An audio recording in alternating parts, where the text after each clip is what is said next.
হাসিনা পরবর্তী মোহাম্মদ ইউনূসের নেতৃত্বাধীন অন্তর্বর্তী সরকারের আমলে বাংলাদেশের সঙ্গে সখ্যতা বেড়েছে পাকিস্তানের।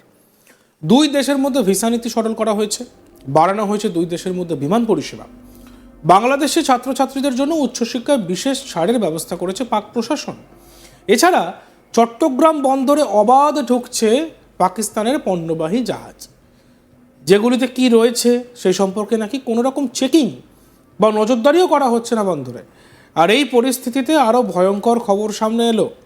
চট্টগ্রাম বন্দরে নাকি সম্প্রতি ঢুকেছে পাক বিস্ফোরক ভর্তি একটি জাহাজ। বাংলাদেশে সন্ত্রাসবাদীদের হাতে এই বিস্ফোরক পৌঁছে দিয়ে নাকি আদতে ভারতের বিরুদ্ধে তা ব্যবহার করাই মূল উদ্দেশ্য পাক গুপ্তচর সংস্থা ISI এর। ভারতের উত্তর পূর্ব অংশের রাজ্যগুলিকে অশান্ত করে তুলতে নাকি বাংলাদেশি সন্ত্রাসবাদীদের হাতে এই বিপুল বিস্ফোরক পৌঁছে দেওয়ার পরিকল্পনা করা হয়েছে। এই পাক বিস্ফোরক ভর্তি জাহাজের চট্টগ্রাম বন্দরে নোঙর করার খবর এক্স হ্যান্ডেলে পোস্ট করেছে হাসিনার দল আওয়ামী লীগ। শনিবার 21শে ডিসেম্বর পাকিস্তানের করাচি থেকে চট্টগ্রাম বন্দরে পৌঁছয় এসব বিস্ফোরক। সিসমিক ইমালসন নামে এই বিস্ফোরকগুলি যে কোনো রকম নির্মাণ ধ্বংস করতে সক্ষম। এই বিস্ফোরকের তীব্রতা অনেকটাই বেশি। এই বিস্ফোরক দিয়ে তৈরি বোমায় হতাহতের সংখ্যা অনেক বেশি হতে পারে। আওয়ামী লীগ দাবি করেছে চট্টগ্রাম বন্দরের এক আধিকারিকই নাকি এই বিস্ফোরক ভর্তি কন্টেনারগুলির ছবি প্রকাশ্যে এনেছেন। এর মধ্যে আবার কন্টেনারগুলির গায়ে লাল হরফে বিস্ফোরক কথাটি লেখা রয়েছে। জানা গিয়েছে প্রথমে কন্টেনারগুলিকে বাংলাদেশের নৌবাহিনী আটক করলেও পরে কোনো এক অজ্ঞাত কারণে কন্টেনারগুলিকে ছেড়ে দেওয়া হয়। আওয়ামী লীগের পোস্টে দাবি করা হয়েছে বিপজ্জনক বিস্ফোরকগুলির একটি কনসাইনমেন্ট 21শে ডিসেম্বর পাকিস্তানের করাচি থেকে চট্টগ্রাম বন্দরে পৌঁছেছে। এই বিস্ফোরকগুলি সিসমিক ইমালসন এক্সপ্লোজিভ, যা বড় কাঠামো ধ্বংস করতে এবং উল্লেখযোগ্য হতাহতের ঘটনা ঘটাতে সক্ষম। একজন বন্দর কর্মকর্তা কন্টেনারগুলির ছবি ও বিবরণ শেয়ার করেছেন।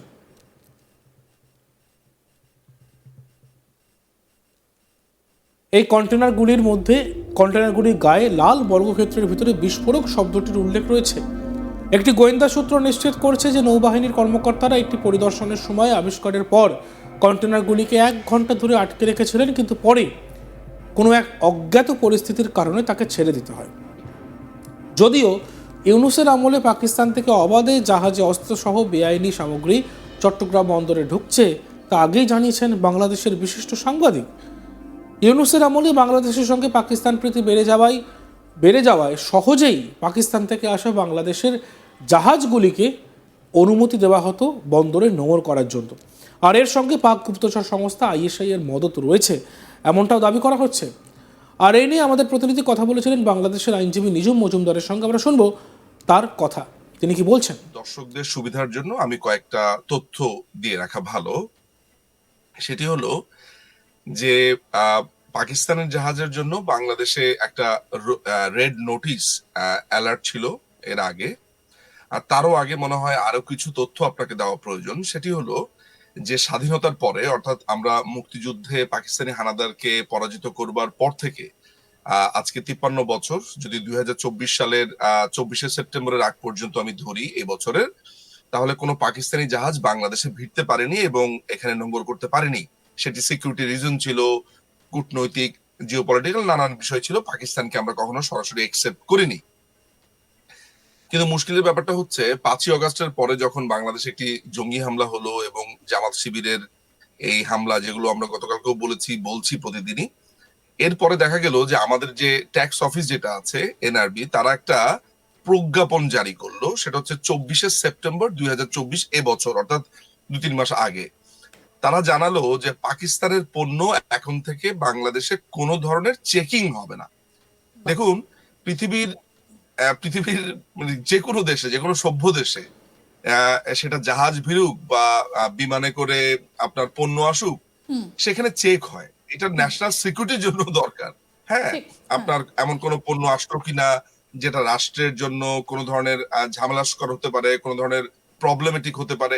অনেক সময় দেখা যাচ্ছে যে কোয়ারেন্টাইনেও আপনার প্ল্যানও রেখে দেয় যে এই প্ল্যানটা কি রাষ্ট্রের জন্য কোনো ধরনের থ্রেট কিনা, মানে সামান্য উদ্ভিদ জাতীয় প্রাণী আপনার জিনিসপত্র, সেখানে আপনার জলযান্ত জাহাজ ঢুকে যাচ্ছে এবং কোনো ধরনের সেকেন্ড কোনো নোটিশ ছাড়া আপনি সেটা খালাস করে দিচ্ছেন, এবং খালাসটাও আপনি করছেন কিভাবে সেটাও বেশ মজাদার একটা ব্যাপার। আপনি বলেছেন 367টি কন্টেনারের কথা। মাথায় রাখতে হবে 367 কিন্তু এই 3টা জাহাজে করে আসেনি, একটা জাহাজেই ছিল, এর পরের দুটো জাহাজে তো আরো ছিল। সুতরাং আহ, এই যে আপনার কন্টেনার গুলো আসছে, তাদের কোনো চেক হচ্ছে না, এবং রাতারাতি অনেকগুলো লোককে সেখানে নিয়োগ দিয়ে আমাদের এখানে মোংলা পোর্ট বলেন বা আপনার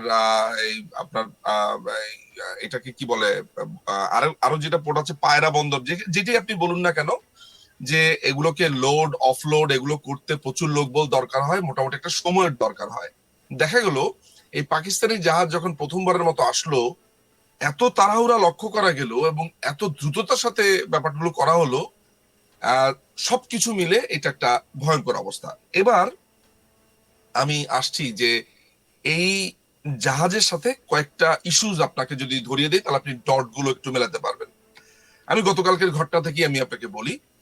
গতকালকে যেটা দেখা গেল সেটা হচ্ছে যে গতকাল বা পরশু রাহাত ফতে আলী খান নামে এক ভদ্রলোক গায়ক, তিনি পাকিস্তানের গায়ক, তিনি এসেছেন ঢাকাতে। আমি ফতে আলী খানের আসার ব্যাপারে যে উচ্ছ্বাসটুকু আমি লক্ষ্য করেছি, সবচাইতে বেশি উচ্ছ্বাস আমি লক্ষ্য করেছি আপনার পাকিস্তানের যে অ্যাম্বাসেডর আছে তিনি ফেসবুকে ভিডিও দিচ্ছেন, তিনি রেডি হচ্ছেন, তিনি শার্ট পরছেন, তিনি জুতো পরছেন, কোন জুতো পরে যাবেন, কি করে যাবেন, তিনি এই যে মডেলরা যেমন করে না, মানে একজন অ্যাম্বাসেডর যে আচরণ করছে এবং তার উচ্ছ্বাসে আপনি অদ্ভুত ভাবে অবাক হয়ে যাবেন যে এর ঘটনাটা কি, সমস্যাটা কি। ফলে 5ই অগস্টের পর থেকে একদম ঠিক পরপর অ্যাম্বাসেডর যেভাবে আপনার দখলদার বাহিনীর ইউনুসের আপনার কার্যালয়ে গেল, তারপরে বিভিন্ন সমন্বয়কদের সাথে যেভাবে তার মিটিং হচ্ছে, যেমন গতকাল কি আমরা ছবি দেখলাম সার্জিস আলমের সাথে। সুতরাং আমি যে ডটটা আপনাকে মেলাতে বলছি, এই কথাগুলো কেন প্রাসঙ্গিক সেটা হচ্ছে আপনাকে দেখতে হবে যে পাকিস্তানের অ্যাম্বাসেডর ঠিক কতটুকু অ্যাটাচড গত 5ই অগস্টের পর থেকে আজকে প্রায় 4-5 মাস হয়ে যাচ্ছে এই ঘটনাগুলোতে। আমরা ডটগুলো মেলাই।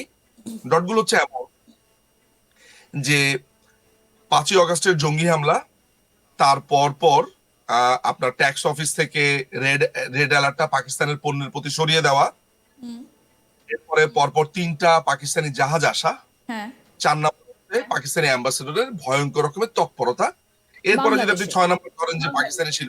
সুতরাং এগুলো কিসের অ্যালার্মিং, এবং এটার সাথে আরেকটা ব্যাপার মনে হয় যোগ করা প্রয়োজন, যেই কারণে কনসার্নটা, আসলে মূল কনসার্নের জায়গাটা হলো এমন যে পাকিস্তানের ডিফেন্স ফোরাম নামে একটা ফোরাম আছে, যেটাকে বলা হয় খুবই অথেন্টিক। পাকিস্তানের বিভিন্ন ডিফেন্স জাতীয় তাদের সেনাবাহিনী, তাদের অস্ত্র, এগুলো নিয়ে ব্যাপক এখানে আলোচনা হয়, মানুষজন কথা বলে, ইয়াংরা এখানে খুবই, যেটা আমি প্রায় ফলো করতাম যে কি বলে কি না বলে এগুলো। তো সেইখানে ওদের একটা ভেরিফাইড পেজ আছে, সেখানে তারা পরিষ্কারভাবে বলেছে যে বাংলাদেশকে তারা 40,000 অ্যামুনিশন দিচ্ছেন। আমরা নিশ্চয়ই আলোচনার মধ্যে সেগুলোর হিসাবটাও দিতে পারবো, কি কি এসছে না আসছে বা কি কি দিবে। তো এটি আমাদের জন্য খুবই একটা উদ্বেগের একটা ব্যাপার। দেখতে থাকুন আজ তাক বাংলা।